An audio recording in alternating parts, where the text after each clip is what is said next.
আমার মা রূপবানকে আমি ডাকবো না?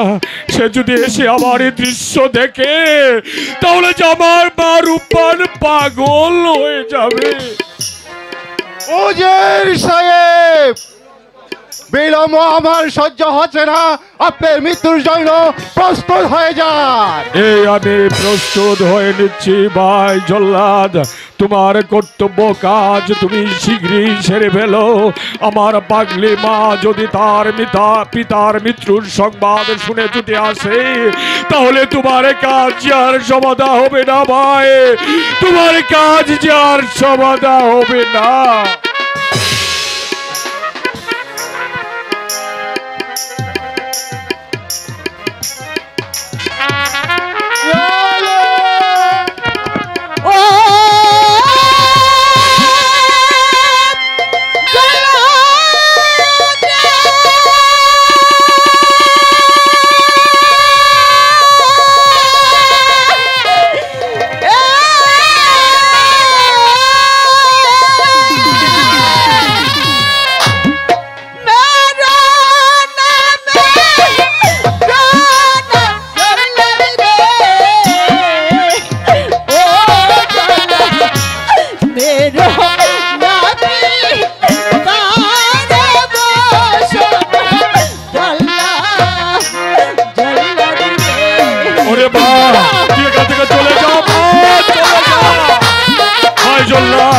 তোমার কর্তব্য কাজ তুমি করো ভাই।